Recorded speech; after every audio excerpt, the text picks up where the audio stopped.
Mass system.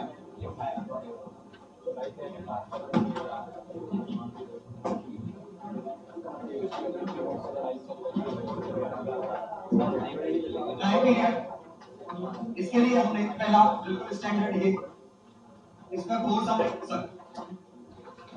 ये एक natural length है, इससे अगर x इसका आते तो इस पर फोर्स आता kx, तो टाइम पीरियड बनता 2 pi under root m by k, omega होता अंडर रूट k बाय। तो मेरे ख्याल से कोई अब अगर मैंने इस पर कोई फोर्स लगाया होगा ऐसे, तो अब अगर हम इसको किसी भी इंस्टेंट पे बात करते तो इस पर फोर्स आता f माइनस। और पिछली क्लास याद करिए जब कहा था कि फोर्स कांस्टेंट हो या लीनियर, या फोर्स प्रोपोर्शनल हो या लीनियर, एसएचएम तो करें, लेकिन बस एसएचएम अबाउट मीन पोजीशन कितनी है f by mean position f by k।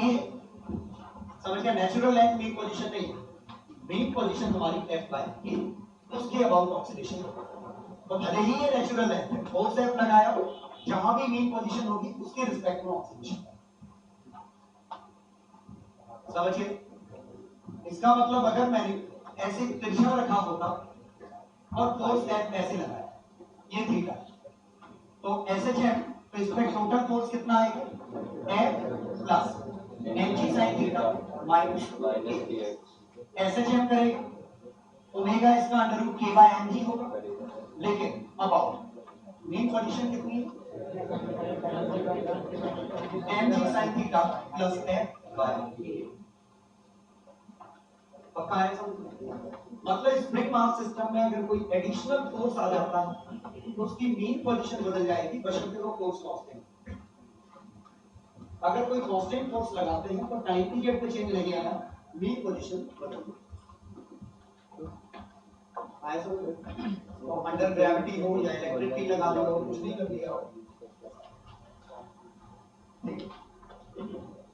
इसका मतलब क्या हुआ कि अब जो हम इस शिफ्टेड एसएचएम में पूरे जो हमारे एम्पलीट्यूड है, amplitude is being measured from this position, amplitude यहां से मेजर होगा, यही हमारी मेन पोजीशन। इक्वेशन भी हम इसी के हिसाब से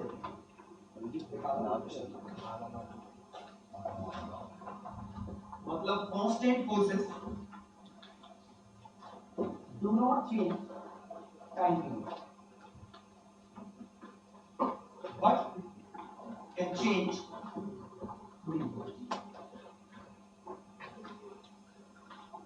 टाइम पीरियड और k भी अभी भी उतना ही है जो पहले, टाइम पीरियड उतना है, फ्रीक्वेंसी भी उतनी ही है, लेकिन मीन पोजीशन और एनर्जी लॉसेस, एनर्जी बदल सकते हैं, एंड लेंथ एम्पलीट्यूड,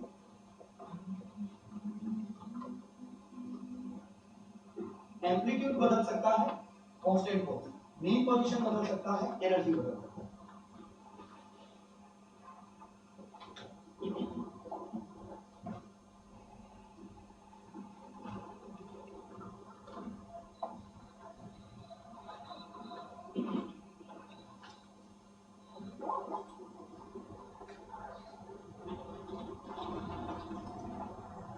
आपको ये पता है सबका टाइम पीरियड, इसका मतलब फोर्स या तो kx आ जाए नेगेटिव या लीनियर आ जाए kx, मतलब x मीन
सबसे इम्पोर्टेंट क्लास है। कि आप वर्क पावर एनर्जी भी इन्वॉल्व होता है एसएचएम में और प्रोसेस आज क्लास बनानी है तो एसएचएम और वर्क पावर एनर्जी दोनों इन्वॉल्व होता है। पहली चीज तो बिल्कुल हमने आसान सी डिस्कस की कि अगर हमने कोई कांस्टेंट फोर्स लगाया है तो मीन पोजीशन बढ़ेगी।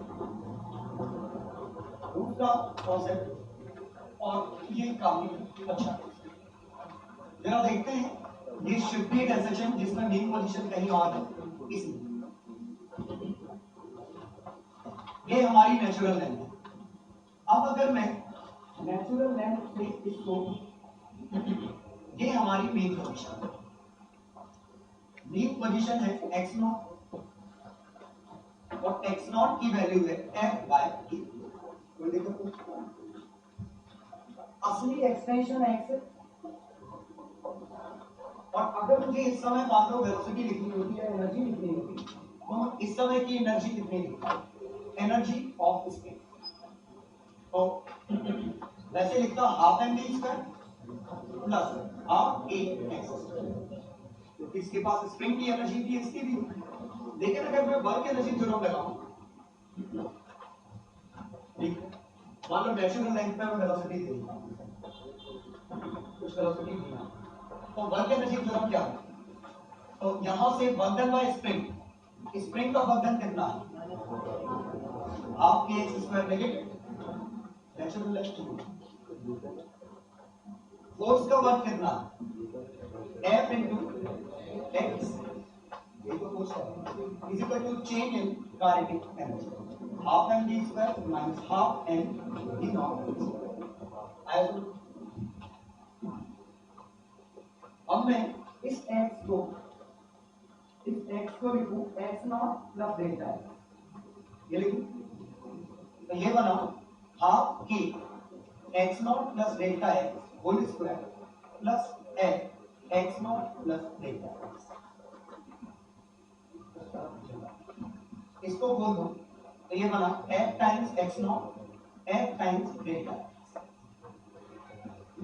इसको खोलो तो माइनस हाफ के X naught square plus delta X square plus 2x naught delta X. अब यहां देखिएगा f की वैल्यू कितनी है x नॉट तो f इंटू डेल्टा एक्स और ये वाला टर्म देखिए हाफ की 2x naught delta x half से 2 कट गया और 3x नॉट डेल्टा एक्स और f डेल्टा एक्स आपस में कैंसिल हो गए आया समझ तो बचा क्या F X naught minus half के X naught square minus half K delta X square is equal to half M D square minus half M D not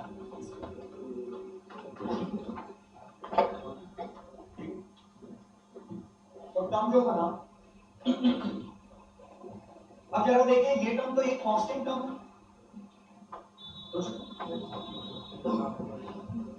x naught हमें पता है क्या ये कांस्टेंट वेरिएबल क्या है ये वाला ये सब वेरिएबल ये नॉट कांस्टेंट ये इधर क्या वो उधर छोड़ तो ये बना half M D square plus half K delta X whole square equal to constant वो हाफ एम डी नॉट इधर आया तो ये चीज कांस्टेंट लिखी ऐसे दरअसल ये हाफ के एक्स नॉट स्क्वायर ही लिखा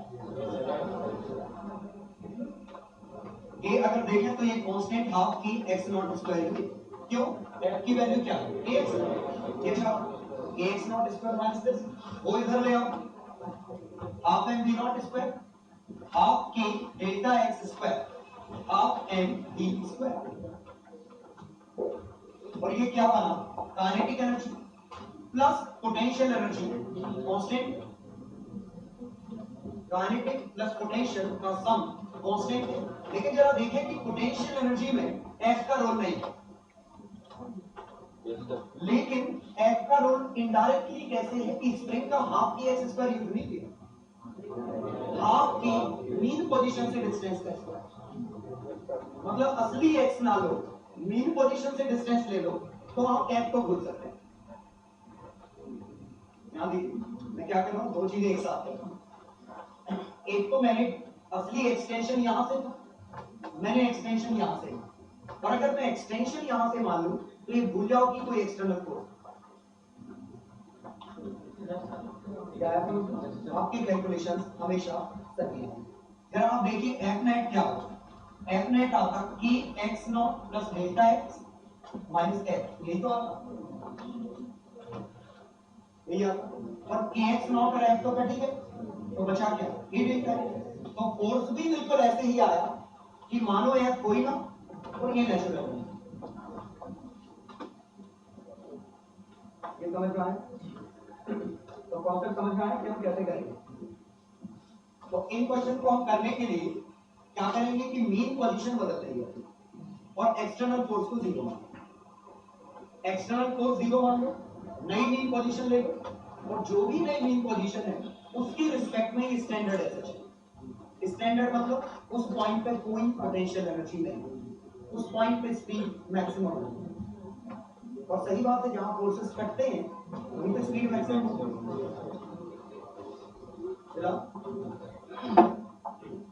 तो इसमें क्या होगा कि आपको बार बार वर्क एनर्जी थ्योरम में एफ का रोल नहीं लेना पड़ेगा, क्योंकि देखिए फोर्स के कैलकुलेशन भी सही है, एनर्जी के भी सही है, बहुत चीज सही है।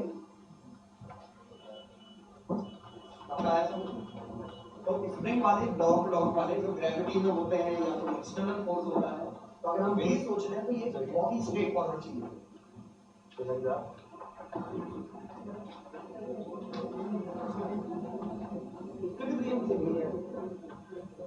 इक्विलिब्रियम में आपको केक सेटिंग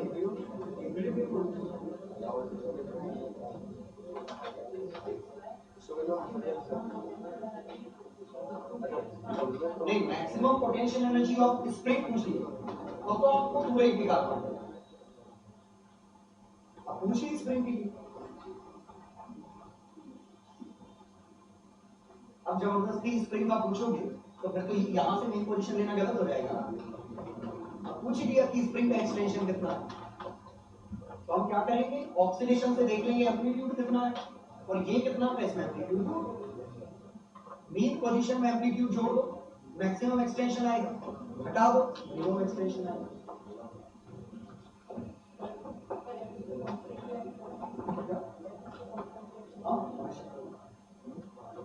अभी तो पूरे में बदल दिया।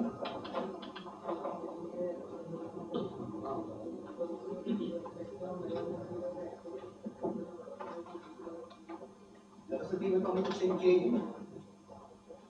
एक मिनट, ये जो लिखा है ये इसके रिस्पेक्ट में इसके पास आपके एनर्जी,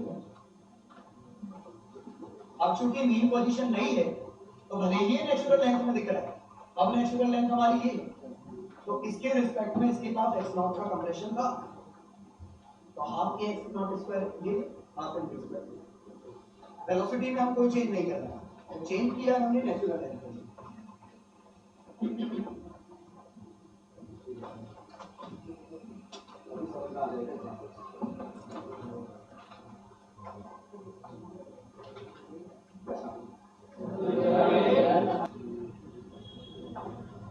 और एक्स कोऑर्डिनेट किसी भी टाइम पे मैंने लिखा नहीं, L plus two sine omega T plus 3 x coordinate L plus 2 mean position, amplitude 2 sine omega T, और ये नेगेटिव एक्सट्रीम का इक्वेशन तो 3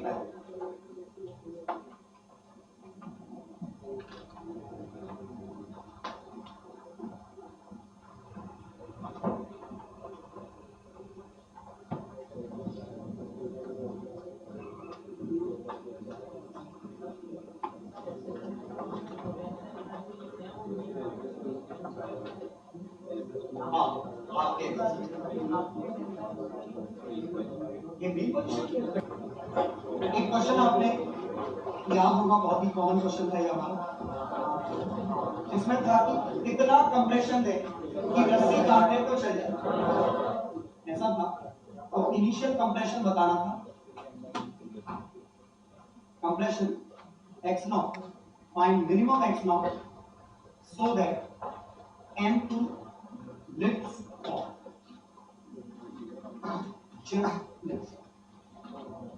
ठीक, पहले मैं पुराना तरीका याद दिला रहा हूं। पुराना तरीका हमारा था, पुराना भी समझ में आना चाहिए।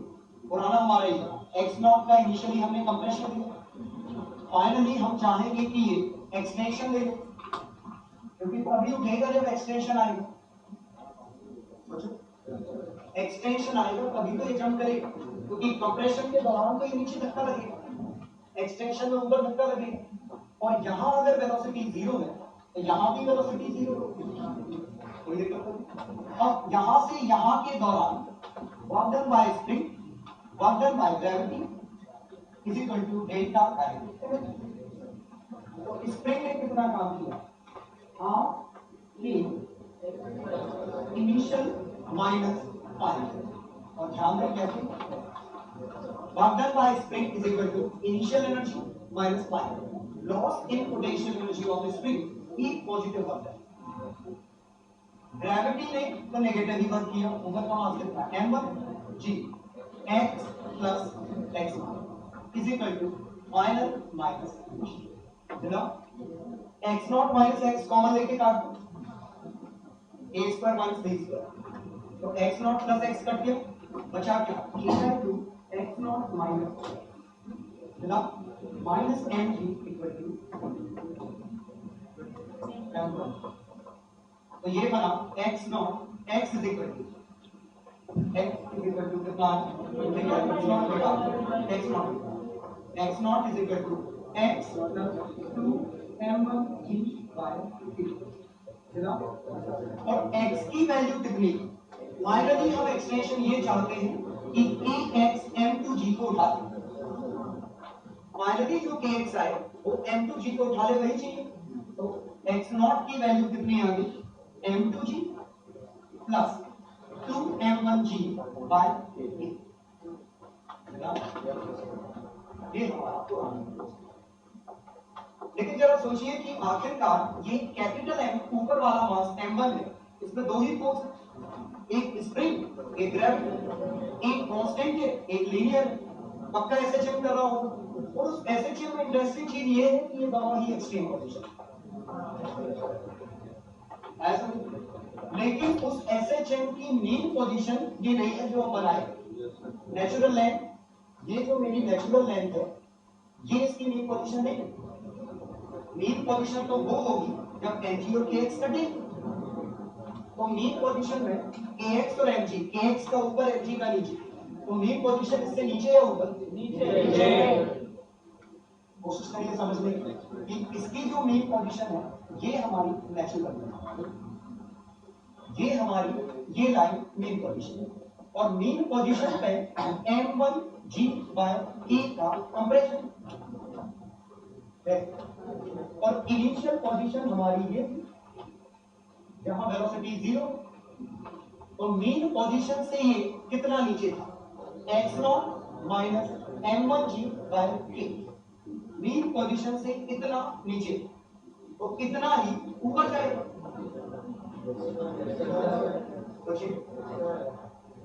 तो मीन पोजीशन से जितना ये नीचे था उतना ही ऊपर जाएगा, तो वेलोसिटी जीरो कब होगी?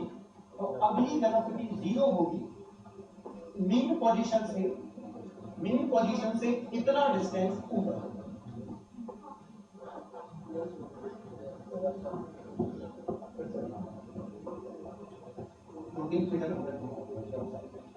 देखें यहां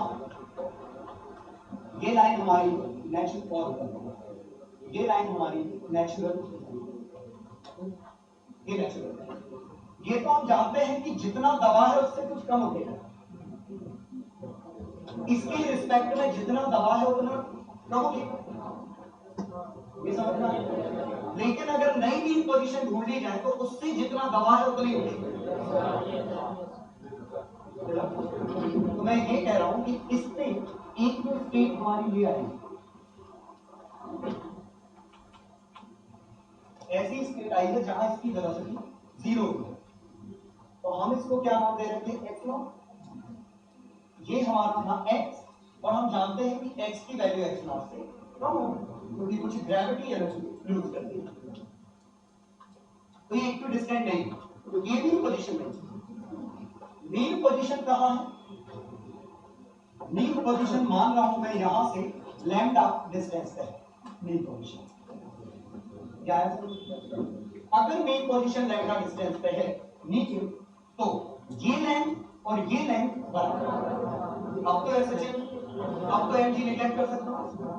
तो इसके रिस्पेक्ट में दरअसल स्प्रिंग के पास इनिशियली कंप्रेशन, और कंप्रेशन कितना था? हाफ की x0 माइनस लैम्डा का होल स्क्वायर, और अब एक्सटेंशन है हाफ की x प्लस लैम्डा का होल। ये पता चल गया? तो ये लैम्डा जो डिस्टेंस है मीन पोजीशन का, इससे जितना नीचे उतना ही ऊपर। इसका मतलब मैं लिख सकता हूं x0 minus lambda is equal to x plus lambda, तो x की value x0 minus 2 lambda.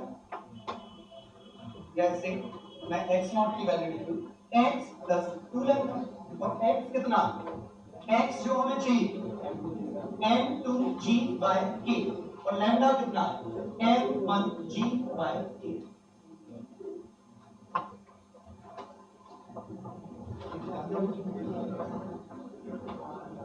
x क्या है जो हमें चाहिए, और ये 2 लैम्डा इस कैलकुलेशन के हिसाब से क्या आएगा? मीन पोजीशन के लिए लिखना चाहिए, और मीन पोजीशन नेचुरल लेंथ से नीचे होगा क्योंकि जब mg और kx कटेंगे तो मीन पोजीशन कितना नीचे है? तो k lambda is equal to m1g mean position, तो लैम्डा m1g ये छाप दिया, तो x0 हमारा। और एक और बात, हम इसकी इक्वेशन भी लिख सकते हैं, जैसे ये y कोऑर्डिनेट नेचुरल लेंथ है,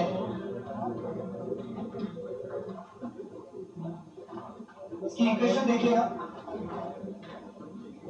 इसका y कोऑर्डिनेट किसी भी टाइम पे चाहिए तो मीन पोजीशन है l माइनस लैम्डा, ये मीन पोजीशन। नेचुरल लेंथ से लैम्डा नीचे मीन पोजीशन प्लस एम्पलीट्यूड, इसका एम्पलीट्यूड है मीन पोजीशन से कितना नीचे? x0 माइनस लैम्डा, शायद हिल रहा, sine of omega T, omega आएगा under root k by m1, सिर्फ अकेला m1 ही तो ऑक्सीलेट कर रहा है, t प्लस 3 बाय ये नेगेटिव एक्सट्रीम पोजीशन। सोचो इसकी वेलोसिटी 0 है, और वेलोसिटी 0 की दो पोजीशन है, इनमें से एक पे तो ये एक्सट्रीम पोजीशन और नेगेटिव है क्योंकि y ऊपर की ओर, इसीलिए plus lambda is equal to m1g by k, और x0 इनिशियल कंप्रेशन है, एक ही बात है। अब तो क्वेश्चन है, देखिएगा काफी अच्छा क्वेश्चन, देखिए अच्छे से। T इक्वल टू 0 पे इक्विलिब्रियम, इनिशियली इक्विलिब्रियम। अब देखिए यहां से एक मास m, इधर से लेंथ l नीचे, मास m वेलोसिटी 0 से इससे टकरा, ये मास E इक्वल टू 0 स्टिक कर गया इससे, यहां पे कांस्टेंट k, कांस्टेंट k की वैल्यू mg बाय, ये ऐसा है, ठीक। अब हमें निकालना होगा इसमें कि, और इसकी स्प्रिंग की नेचुरल लेंथ है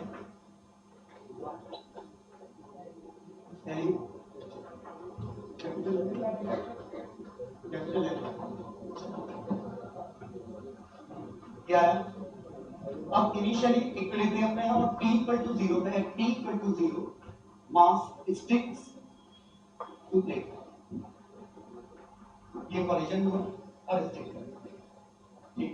अब पूछा होगा find maximum extension,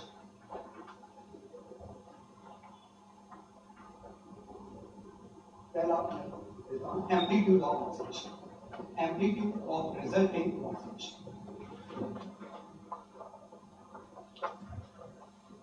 maximum extension, maximum speed of system or the time when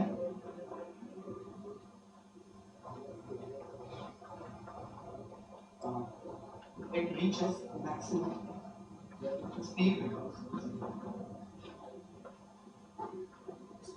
becomes zero or faster.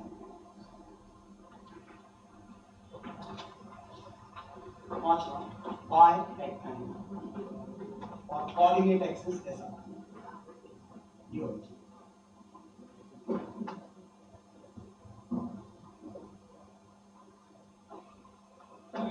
अगला speed when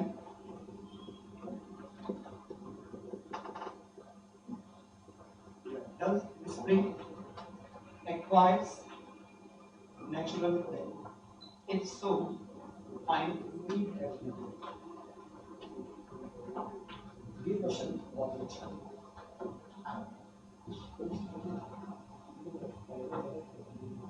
Once again, पहले मैं वर्क एनर्जी थ्योरम से करूंगा, काफी गलत है ये।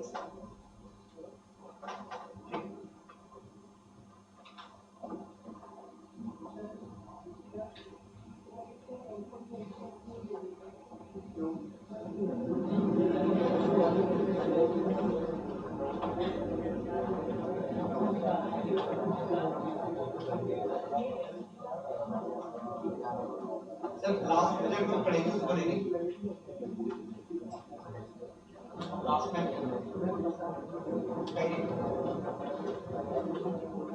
ए एल के कभी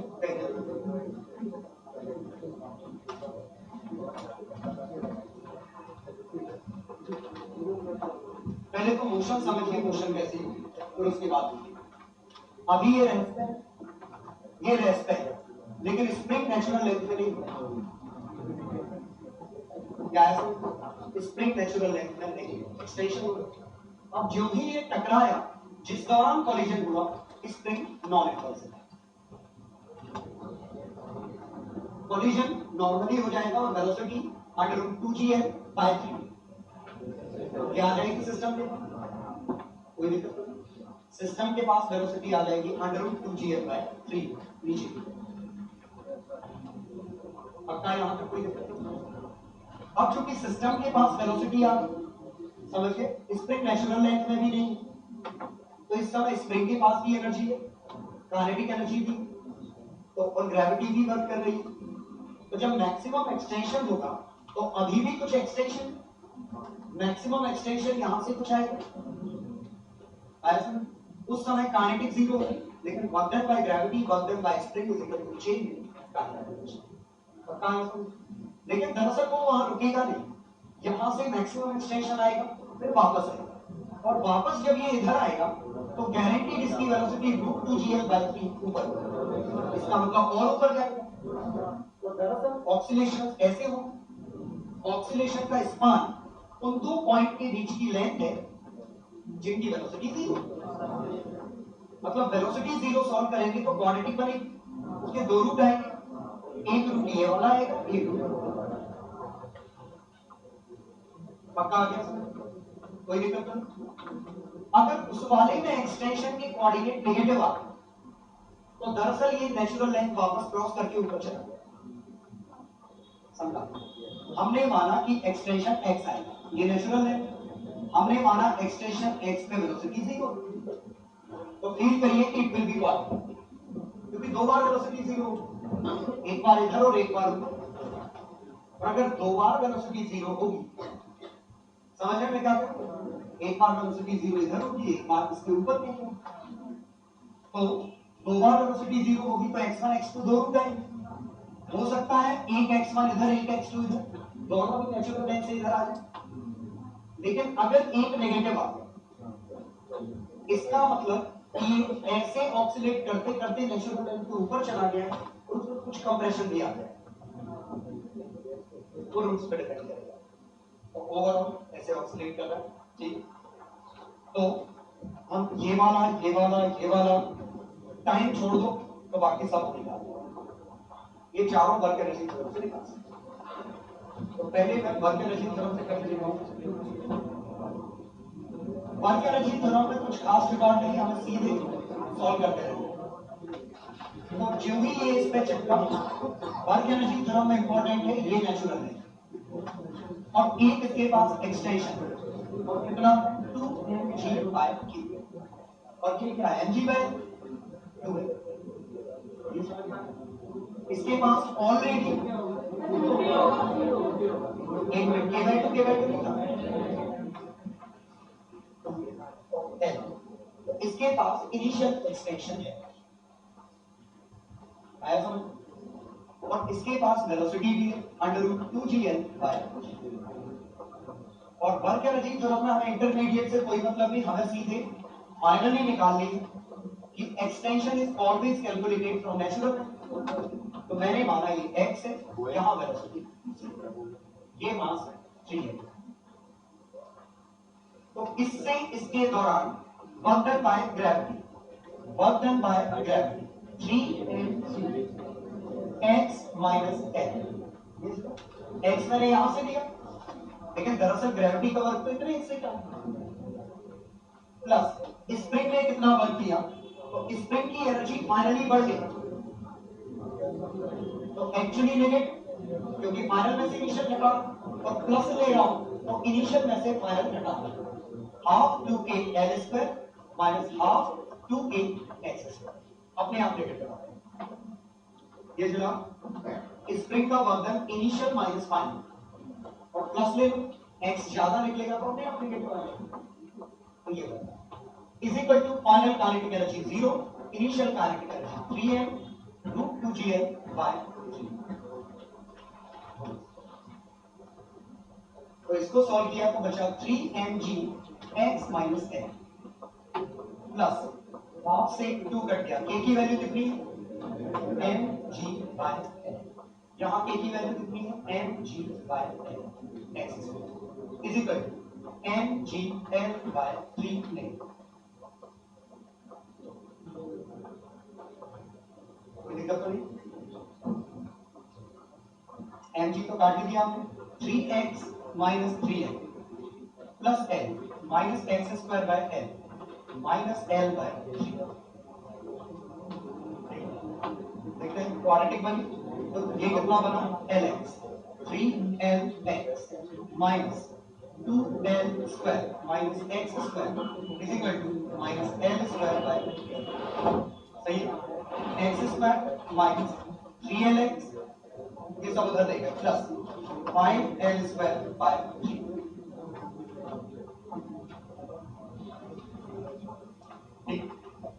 x की वैल्यू आ गई पूरी से, minus b plus minus b² minus 4ac 9l² minus 4ac 20/3, सही, 5 7/3, x की वैल्यू 3 प्लस माइनस √7/3/2। ये हमारा मैक्सिमम एक्सटेंशन।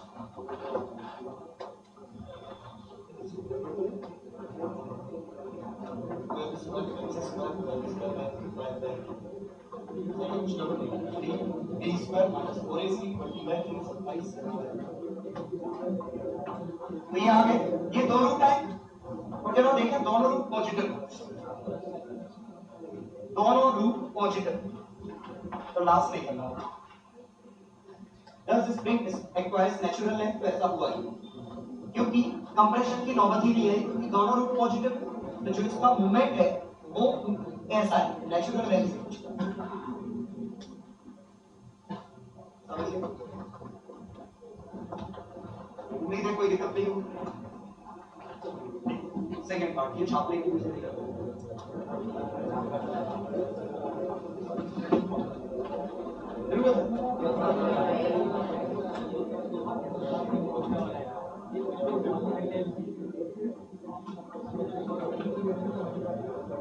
दूसरा पूछा है, हाँ एम्पलीट्यूड कितना मिला, तो एम्पलीट्यूड हमें मिल गया difference of roots, difference of roots by 2।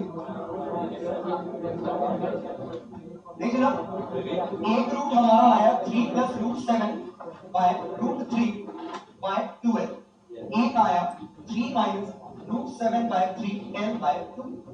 इन दो के बीच में ऑक्सीलेट कर रहा है क्योंकि ये जीरो वेलोसिटी वाली पोजीशन, तो 2l equal to x1 minus x2 is equal to root 7 by 3l। आया सॉल्यूशन? तो a की वैल्यू 1/2 रूट 7 बाय 3,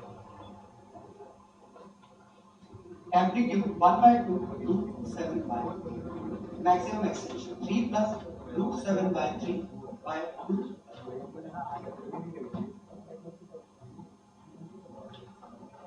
अब चाहिए मैक्सिमम स्पीड,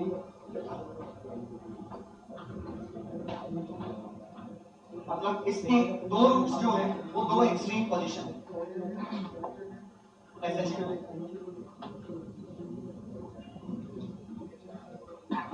मैक्सिमम स्पीड, और हमें पता है मैक्सिमम स्पीड ये नहीं है,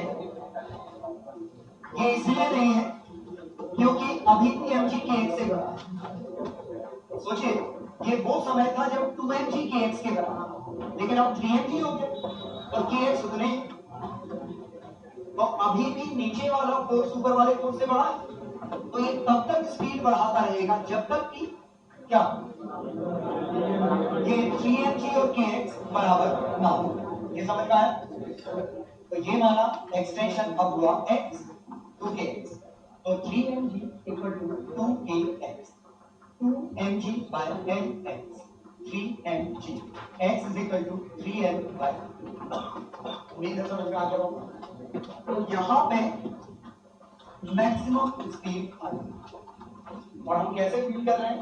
बिना सिंपल हार्मोनिक मोशन, हम ये नहीं करेंगे पोजीशन, हालांकि है हम ऐसे समझेंगे इसको कि जब तक ये mg kx से बड़ा होगा तब तक स्पीड बढ़ती रहेगी, घटना चालू हो जाएगी जब kx बड़ा हो जाएगा।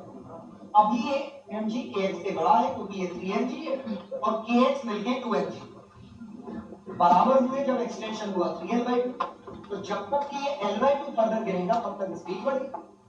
तो work done by gravity 3mg l/2, इस स्टेट से इस स्टेट के दौरान ये total length 3l/2, gravity l/2 नीचे, स्प्रिंग ने वर्क किया हाफ के इनिशियली कितना है इसके पास l2, फाइनली कितना है 3l/2 का whole square is equal to final speed half m v max square, और इनिशियल जीरो नहीं है, root 2gl by 3 whole square.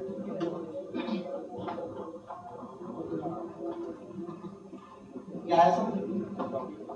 यहां से यहां तक ग्रेविटी ने कितना वर्क किया 3mg l/2, हाँ इनिशियल माइनस फाइनल ये स्प्रिंग का वर्क है, तो loss in potential energy is equal to work, actually gain automatically negative हो जाएगा is equal to final minus initial value sharp 3mgl/2, half half cut गया k mgl minus half half cut गया 9/4 mgl is equal to 3/2 mg max square minus mgl/3। सही है? तो सब mgl इधर आ गए, कितना है 1/3, तो एलसीएम ले लो, पूरा जोड़ी दो, ये कितना बना 3 2 5 5/2 10/4 1/4 1/3 1/2, हमने 5/4 ओके जुड़ेगा mgl 3/2 mg max square mm, सही है? 7/18 g, तो मैक्सिमम स्पीड आई 7/18 g।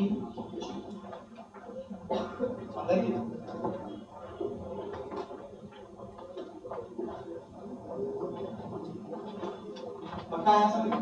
तो ये वर्क एनर्जी थ्योरम। अब जरा देखिए एसएचएम से कितना आसान बन रहा है। हाँ इसका आंसर है सिंस बोथ रूट्स पॉजिटिव आएंगे।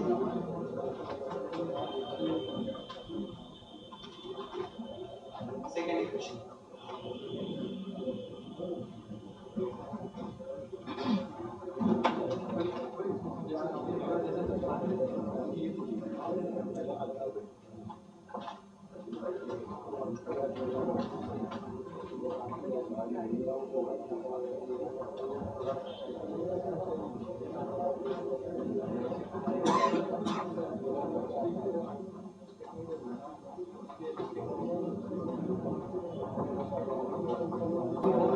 तो नई सिंपल हार्मोनिक मोशन जो बनेगी उसके लिए हमें क्या क्या चाहिए? पहला पूरी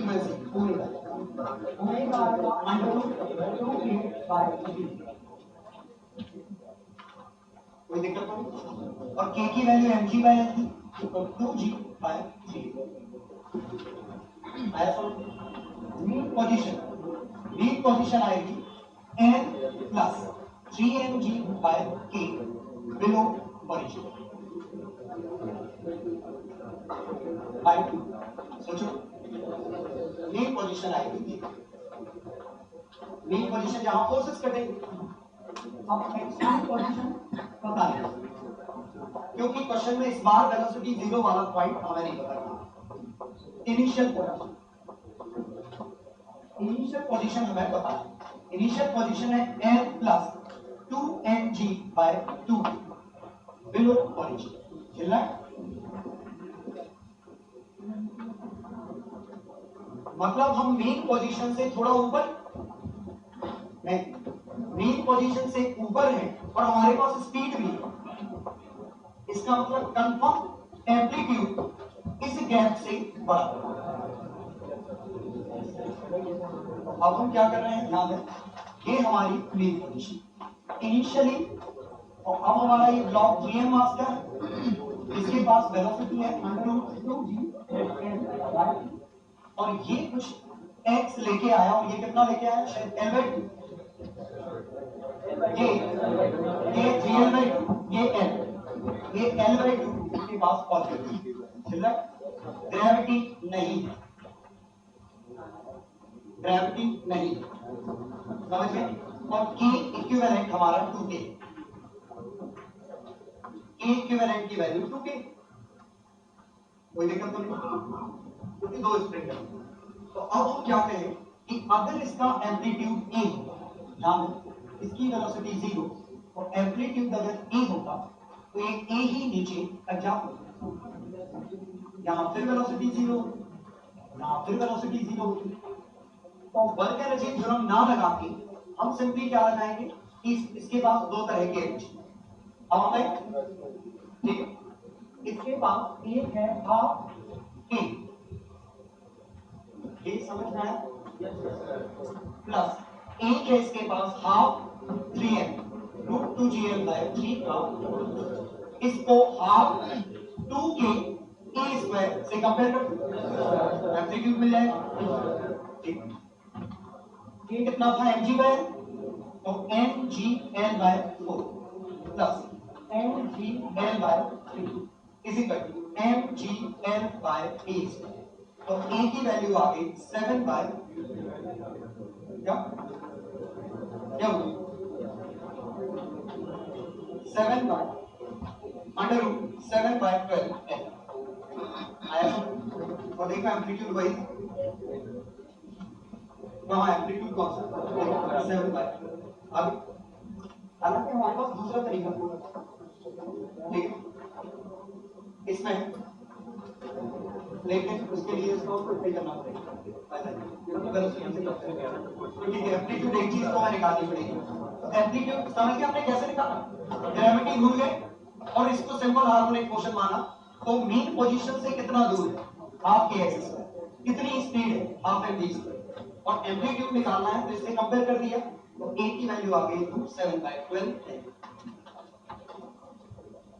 उम्मीद है कोई दिक्कत नहीं। और एक बार हमें एम्पलीट्यूड मिल गया तो अब भी मैक्स कितना हो, ओमेगा, और ओमेगा की वैल्यू कितनी, 2g बाय इंटू 7l/12 आ गया भाई,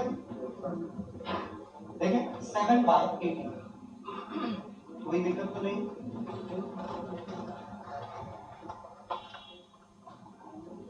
पता है, नया ओमेगा पता है, नया एम्पलीट्यूड पता है, ओमेगा और ए का प्रोडक्ट मैक्सिमम स्पीड।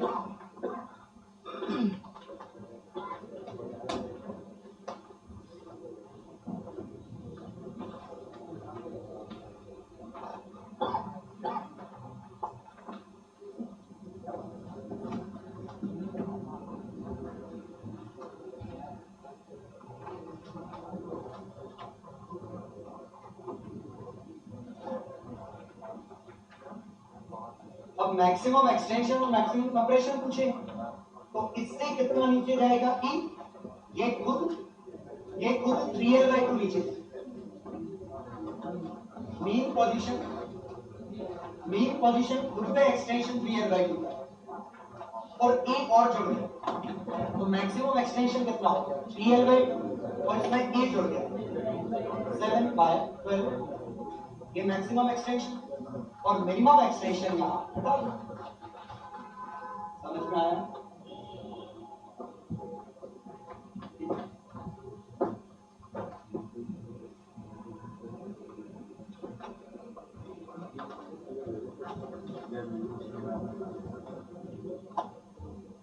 अच्छी बात यह है कि टाइम वैल्यू निकालना बिल्कुल आसान है। टाइम व्हेन स्पीड बिकम्स 0, तो कब 0 होगी, ये इतना, ये मिल जाता तो मिला जाता, ये लेंथ है साइन इनवर्स l/2a, और ये है π/2, समझ में आया? यहां से l/2 और टोटल a, तो sine inverse l/2 plus π/2 y हो गया, तो l/2a sine inverse plus π/2 y, omega कितना है, 2g/g।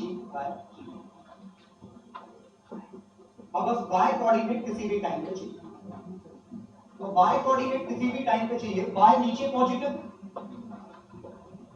पॉजिटिव, तो इनिशियली ये फेज कुछ लेके आया है, और initially phase 2π minus sine inverse है, और इसकी खुद की पोजीशन है, तो खुद की पोजीशन है l प्लस 3l/2, मिला, एम्पलीट्यूड 7/12 रूट l, अपना sine omega 2g/3l t plus 2π minus sine inverse l/2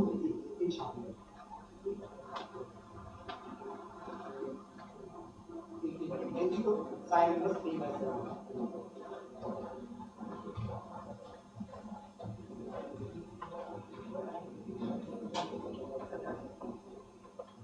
पक्का है समझ? बाकी तो सब निकाल ही पा रहे हैं, हम इक्वेशन तक बता पा रहे हैं कि y कोऑर्डिनेट किसी भी समय उसका क्या।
क्वेश्चन 3 4 समझते पहले।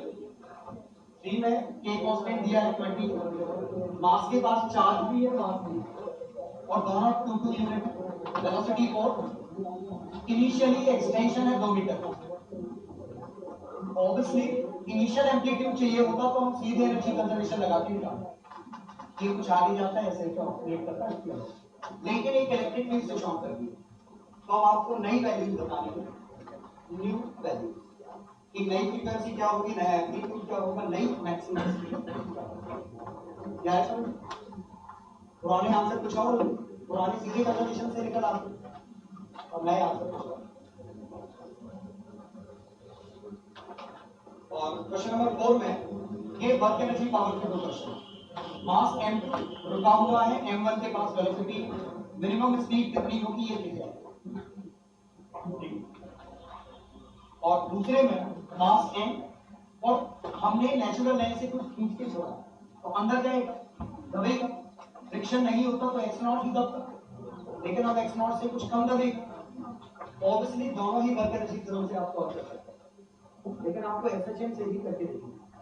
पहले वर्क एनर्जी थ्योरम लगाइएगा, फिर एसएचएम से क्रॉस चेक।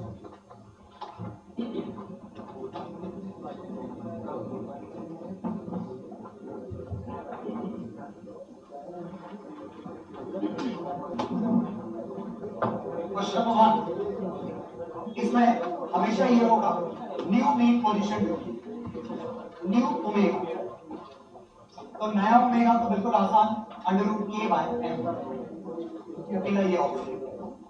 मीन पोजीशन होगी नेचुरल लेंथ प्लस कितना, नेचुरल लेंथ से कितनी ज्यादा, m1/k, और इनिशियल पोजीशन ये l plus m1g plus m2g, और इसकी वेलोसिटी 0 है, ये मेन पोजीशन, तो यही एक्सट्रीम पोजीशन, तो यही हमारा मतलब हमने मेन पोजीशन देखी, इनिशियल पोजीशन देखी, क्योंकि इनिशियली वेलोसिटी नहीं थी तो वही एक्सट्रीम पोजीशन, तो ये हमारा एम्पलीट्यूड है m2g बाय। तो एक्सीलरेशन का हो गया कितना, ऊपर की तरफ, और ऊपर की तरफ अब हम लिख सकते हैं ω² की, ये जरा क्योंकि एक्सट्रीम पोजीशन पे है तो एक्सीलरेशन इसका ऊपर होगा ω² k, और एम्पलीट्यूड कितना है m2g बाय k, ω² कितना है k/m, और यही है m2g बाय m1 ऊपर और दूसरे का g, और सही बात क्योंकि kx की वैल्यू m1 प्लस m2g, उसमें से m1g कट गया, m2g बाय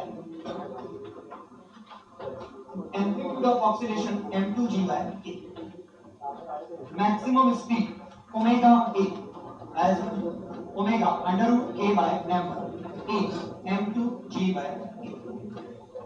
y कोऑर्डिनेट किसी भी टाइम, तो y कोऑर्डिनेट किसी भी टाइम पे कितना आएगा, n plus m1g by k plus m2g by k sine of √k/m1t plus pi by mean position plus amplitude sine omega t plus pi by 2, क्योंकि positive extreme नीचे bye.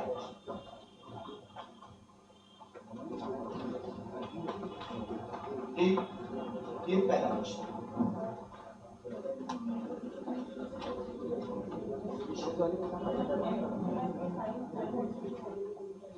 ये हमेशा main position आएगी, initial final से लेना देना नहीं है इसको, ये वो पोजीशन है जहां इक्विलिब्रियम की पोजीशन प्लस एम्पलीट्यूड, इसको इनिशियल फाइनल से लेना देना नहीं है, इनिशियल का rule is that.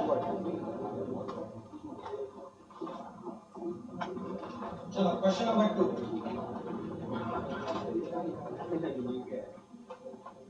Question number 2 में जो ही टकराया तो अभी अगर हम देखें तो अभी इसकी पोजीशन है l plus natural length l, और अभी इसका है कितना 1 मीटर आया, तो ये t = 0 की पोजीशन, मीन पोजीशन कहां l + 1.5, ये चल रहा है ये हमारी मेन पोजीशन है। इनिशियली ऑब्जेक्ट यहाँ और ऑब्जेक्ट के पास स्पीड है 2 मीटर पर सेकंड। आया समझ? 3 किलोग्राम के पास स्पीड है और मेन पोजीशन पे कुछ डिस्प्लेसमेंट भी है 0.5 मीटर और k की वैल्यू है 20। तो अगर हमें एम्पलीट्यूड चाहिए half k a square is equal to half k x square plus half m v square. k कितना है 20 a is equal to 20 into 0.5 whole square plus m कितना है 3 वेलोसिटी कितनी है 2। तो 20 a square is equal to 5 plus amplitude आया 17/20। ये इसका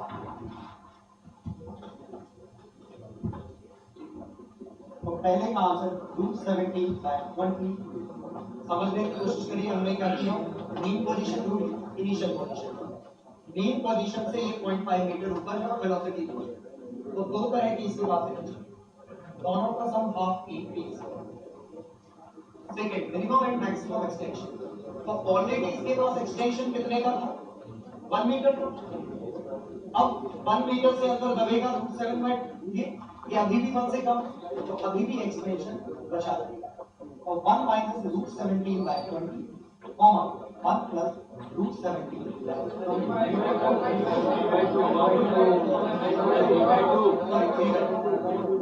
ये 1.3 पोजीशन कौन सी है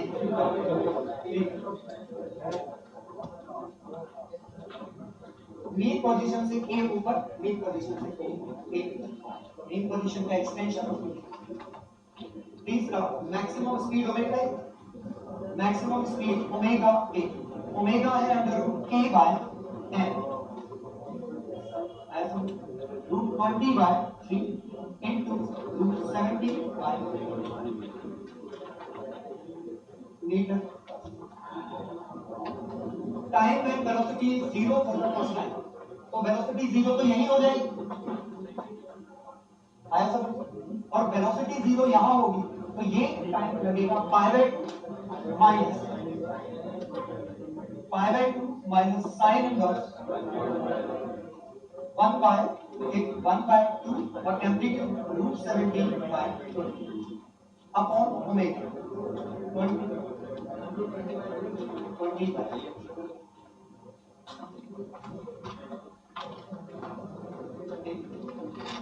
मतलब π/2 एंगल यहां से यहां तक का है साइन इनवर्स यहां से तो π/2 माइनस साइन इनवर्स बाय ये सेकंड थर्ड और भी थर्ड में अब देखिए थर्ड में मीन पोजीशन कितनी है नेचुरल है प्लस kx कितना है तो 30 into 2 गुना है 60 न्यूटन 3 मीटर और इनिशियल पोजीशन कहा इनिशियल पोजीशन है m+, इसका मतलब ये 1 मीटर का अभी भी इसके पास डिस्प्लेसमेंट और इसके पास एक वेलोसिटी भी 4 मीटर पर सेकंड। इसका मतलब ये ऑक्सीलेशन ऐसे होने वाला तो ये एम्पलीट्यूड ए आएगा ए एम्पलीट्यूड आएगा half k a square is equal half के x square plus half mass कितना है इसका डी कितना ठीक है half 20 a square is equal to 20 plus 32 सही है a की वैल्यू 1 प्लस 32/20 8/5 30/,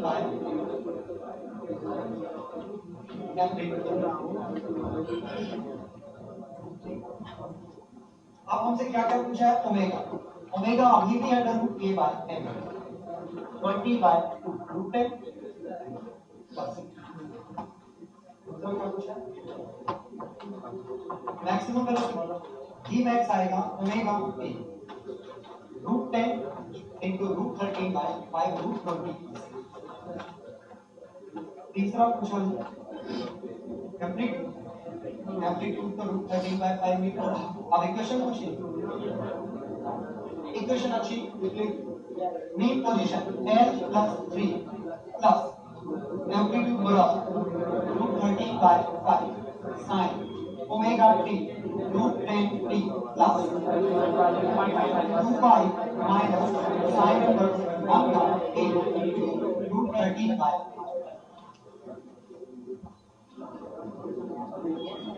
ये आ गया x coordinate.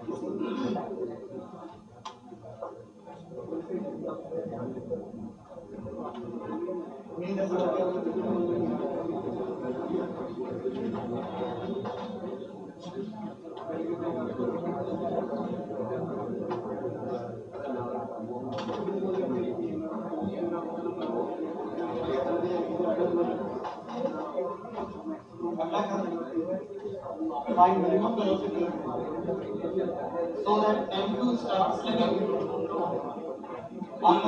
M2, M1 velocity V0। ये शायद नेचुरल है, इसका एक्सटेंशन x होगा।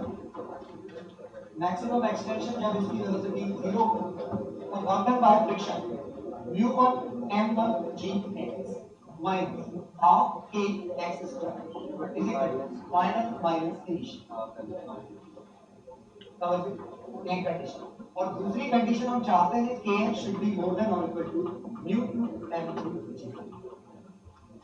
x की वैल्यू उठा के यहाँ छाप दूं तो mu1 m1 g x की वैल्यू mu2 m2 g by k plus half k mu2 m2 g by k का whole is equal to half m।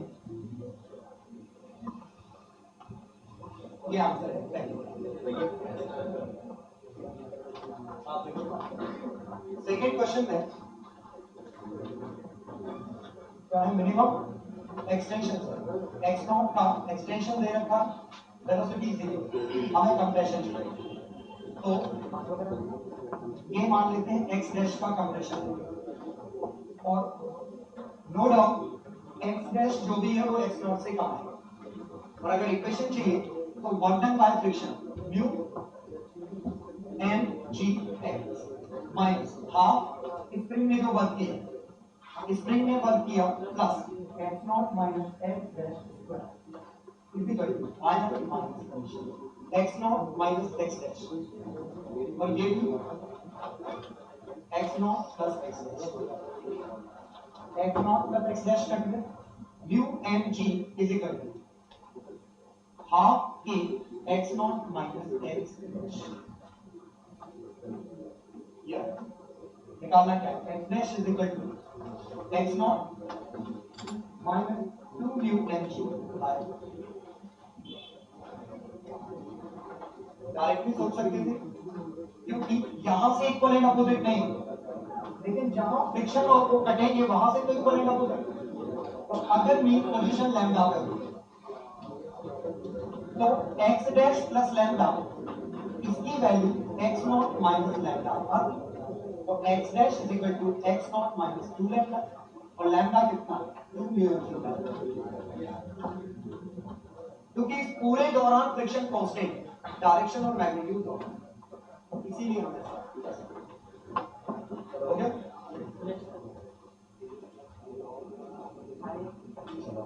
छोटा सा क्वेश्चन बचा,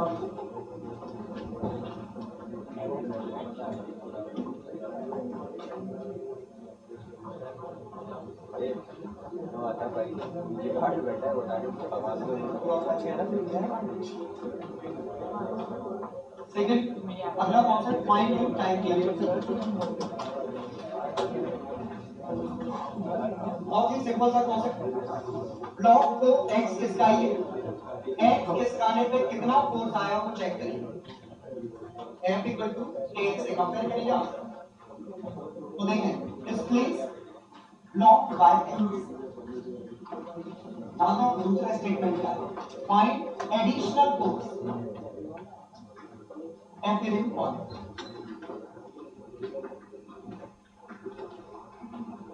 compare this extra force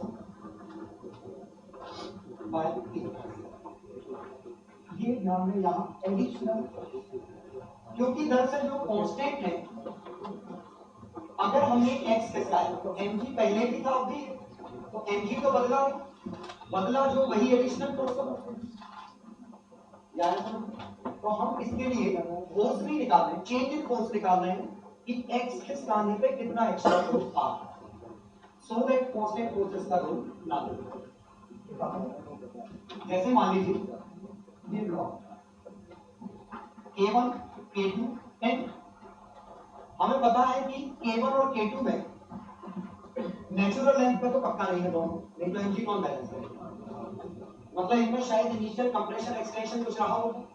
लेकिन अगर मैं x नीचे खिसकाता हूं तो इसमें जो भी है K2x का एक्स्ट्रा फोर्स ऊपर आएगा, इसको दबाते तो K1x एक्स्ट्रा ऊपर आएगा। अब इस दौरान mg भी था और इनमें इनिशियल भी कुछ था, mg भी भूल जाओ और इनका इनिशियल भी भूल जाओ तो बचा मुझे मतलब ना तो हम mg ने ना इनके इनिशियल कंप्रेशन एक्सटेंशन ने, दोनों ही चीजें इग्नोर करते हैं तो हमारा काम हो गया, तो हमें वो सब लेने की जरूरत नहीं। तो एक्स्ट्रा x दबाने पे f एक्स्ट्रा कितना K2x प्लस K1x आया समझ। तो time period 2 pi under root m by K1 plus, उम्मीद है समझ में आ गया।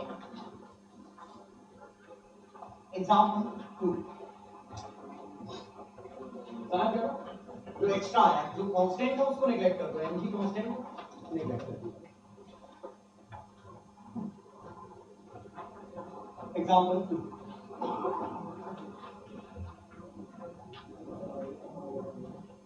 अच्छा क्वेश्चन। अब देखिए ये थीटा ये मान ring is displaced slightly along point, अब यहां अब रिंग को अगर हल्का सा मैं इस तरफ खिसका तो अगर मैं इसको K1 नाम दूं, इसको K1 नाम दूं, इसको K2 नाम दूं, हल्का सा इधर x खिसकाता तो ये कितना फोर्स लगाता K2 और ये जो भी फोर्स लगाते हैं उनका कॉस कंपोनेंट ही इम्पॉसिबल। अब हमें ये समझना है कि ये अगर x खिसकाते तो ये इनमें जो एक्सटेंशन होता है वो कुछ कम आता है या ऐसा, और x cos का एक्सटेंशन फोटो से अभी फोटो ऐसा है हल्का सा खिसकाया तो ये बनता है। अब हमने ये x खिसकाया तो इसमें एक्सटेंशन तो यह है, यहां से आर्क डालना तो ये दोनों बराबर, तो एक्सटेंशन इसमें जो आया वो ये, और अगर ये एंगल थीटा है तो ये भी रफली थीटा है क्योंकि डिस्प्लेसमेंट छोटा है, तो ये अगर x है तो ये x cos थीटा, तो ये kx cos थीटा पूछा, ये भी kx cos थीटा पूछा, लेकिन जो फोर्स आया वो kx cos थीटा का cos थीटा, तो फोर्स कितना आया वो आया k2x plus k1x cos theta का cos थीटा 2, तो k2 plus 2k1 cos square theta into x, तो time period 2 pi under root n by k2 plus 2k1 cos square मिला। और ऑब्वियसली ये स्लाइड डिस्प्लेसमेंट के लिए हुई, अगर बड़ा डिस्प्लेसमेंट हुआ तो थीटा बदलने लग जाएगा, तो फिर ये cos थीटा वेरिएबल हो जाएगा, तो फंक्शन x के साथ लीनियर नहीं बचेगा। तो ये इतना कम डिस्प्लेसमेंट कि ये थीटा और ये थीटा सेम है, x का x cos theta, force kx cos theta आया, लेकिन वो तिरछा है, दोनों पे kx cos थीटा आया, इनका cos कंपोनेंट प्लीज करेंगे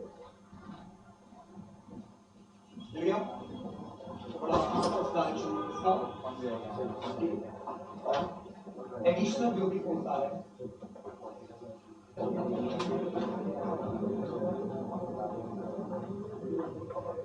ये देखिए,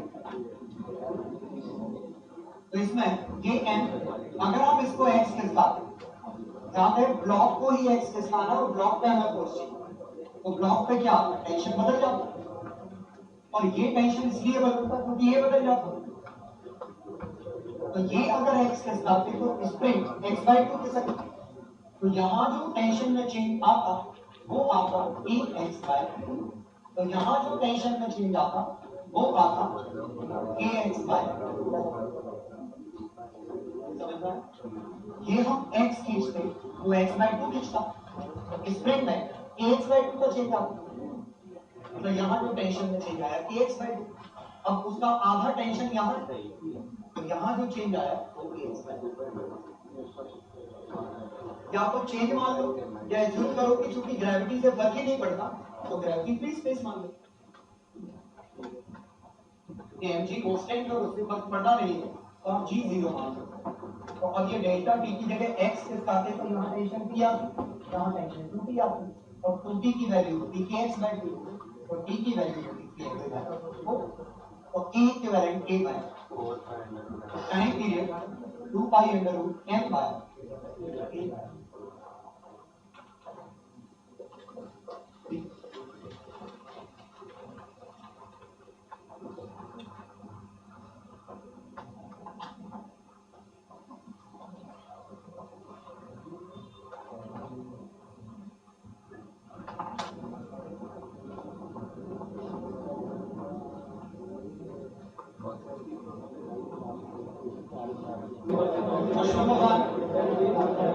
time period 2 pi under root m1 plus m2 k1 plus k2, इसको सिस्टम मानो। तो जब ये x खिसकेगा ये x खिसकेगा तो k2x इसको रोकेगा k1x इसको रोकेगा, टोटल को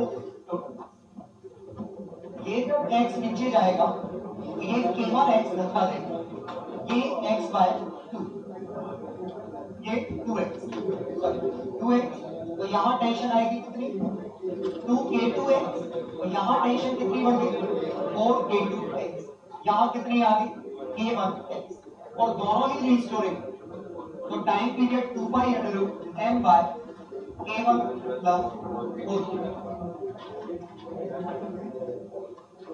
थर्ड क्वेश्चन, अगर ये x के साथ था तो ये kx लगाता, लेकिन वो kx का cos 60 का cos 60 नॉट ट्वाइस, तो total force kx plus kx का 1/4 का ट्वाइस, और 3k/2, तो time period 2 pi under root m by 3k/2। ये क्वेश्चन को डायरेक्ट इसका k इक्विवेलेंट, इसका k और इन दोनों का इक्विवेलेंट ये पैरेलल में डायरेक्ट जुड़ेंगे, क्योंकि जब हम x दबाएंगे तो ये 2k/3x दबेगा और ये x जुड़ेगा और दोनों ही फोर्स सीधे सीधे और 5k/3, तो time period 2 pi under root m by 5k/3।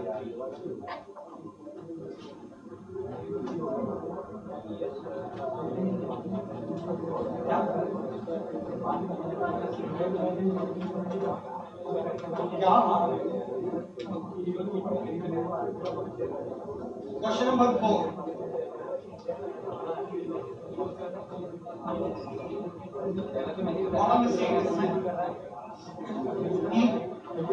Common mistake ये कि ये x इसकी वजह से टेंशन आई, k1x का चेंज आया और यहाँ टेंशन में चेंज आया ये कितना x/2, तो यहाँ आया k2x/2 नॉट 2, और k1 प्लस k2/4, और time period 2 pi under root m by k1 plus k2/4। ये कि इसको x कब आया, ये x खिंच गया तो ये x/2, ठीक है। पहली गलती तो यही है कि ये x खींचा और ये x तभी जाता जब ये पूरी रेस्ट पर पहली गलती। दूसरी गलती, मान लो गलती से कंस्ट्रेंट सही हो भी जाता तो यहां से टेंशन आती k1x, वहां से 2t की वैल्यू आती k2x/2, लेकिन हमें थोड़ी पता कि इनमें रेशियो एग्जैक्टली वही मेंटेन होगा। इससे तो प्रूव हो गया k1 equal to 4k2, k1 equal to k2, लेकिन जरूरी थोड़ी है k1 k2 तो कुछ भी हो सकता है।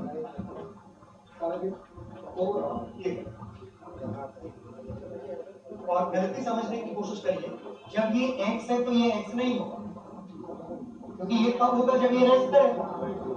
अब ये रेस्ट पे है नहीं तो इसका कुछ और आएगा। तो अब हमें ये समझना है कि ये पूरी अगर x1 खींचे, ध्यान दें ब्लॉक अगर x ये अगर x2 खींचे, हमने ये मान लिया क्योंकि हमें पता है तीनों अलग अलग है। ये x1 खींचा, ये x2 खींचा, अब हम अगर कंडीशन देखें तो हमारे पास दो इक्वेशन है। पहला constraint relation x minus x2 by 2 equal to, एक और रिलेशन हमारे पास है 2t इज इक्वल टू, ये k2 मैंने इसका x1 माना है, समझ गए, कभी तो खुली का x1, तो 2t is equal to k2 x1 और t is equal to k x2। यहां पे अगर t मान तो जो इस रस्सी में टेंशन है वही तो यहां, तो t equal to k1, t equal to k1 x2, समझ गए, और यहां पे 2t equal to k2 x, दोनों को कंपेयर किया तो यहां पे हमें मिल गया, ठीक है, x1 की value 2t bye k, x2 की वैल्यू t बाय k आया समझ, और ये दोनों से इसमें छाप दो, तो x is equal to x2 plus 2x1, ये कितना x2, सही है, x2 की वैल्यू कितनी है t बाय k1, x1 की वैल्यू कितनी है x1 2t बाय k आया समझ, इज इक्वल टू x, तो x is equal to k1 t common ले लो 1 upon k1 plus 4 upon k, तो t is equal to k1 k2 by k2 plus 4k1, this is k equal, ये हमारा k, समझने की कोशिश करिए k की वैल्यू कैसे निकालना। तो पहले मैंने क्या माना कि ब्लॉक x गया, ये x1 गया, ये x2, एक कंस्ट्रेंट रिलेशन, ये कंस्ट्रेंट, दूसरा मैंने टेंशन इक्वेट किया और टेंशन के टर्म में वैल्यू उठा दिया। हम क्या चाहते थे कि किसी तरह ये टेंशन x के टर्म में निकलना, हमारे पास टेंशन x2 के टर्म में भी, टेंशन x1 के टर्म में भी, लेकिन जब तक टेंशन x के टर्म में नहीं निकलेगी हम kx से कंपेयर नहीं कर पाएंगे। तो हमने क्या किया, x1 x2 के टर्म में उठा के कंस्ट्रेंट, और फाइनली छापने पे t की वैल्यू ये हमारा x किस कार्य में इतना time period 2 by under root n by k1 k2 by k2 plus 4,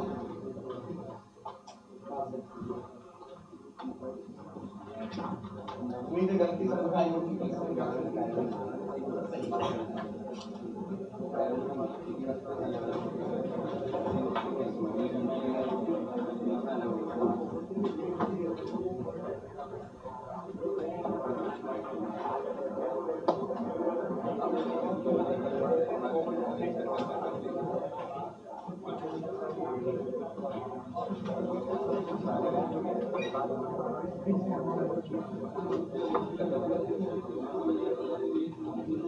last question,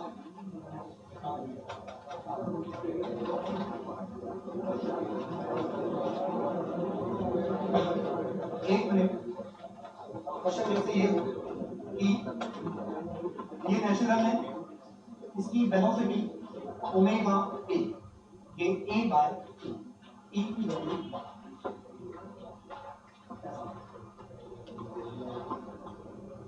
omega ये वेलोसिटी से क्या समझना है, नेचुरल है तो ओमेगा मतलब ए अंदर जाएगा, ए वापस आएगा, ए इधर जाता वापस आता, लेकिन ये पार्ट में से, और चूंकि इक्वल टू 1 है तो एनर्जी लॉस भी नहीं होगी, तो दरअसल ये मोशन कर रहा है ऐसे ऐसे ऐसे इस तरह, लेकिन ये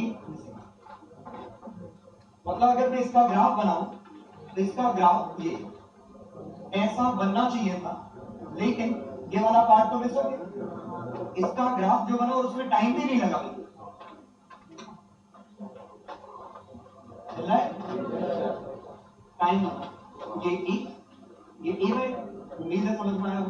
और अब टाइम पीरियड से कितना, टाइम पीरियड में हमारा पार्ट ये, यहां पर टाइम पीरियड चला, तो टाइम पीरियड क्या है, ये वाला ये वाला ये वाला ये वाला, तो टाइम पीरियड आया pi by 2 plus pi by 2 plus 2 sine inverse 1 by 2,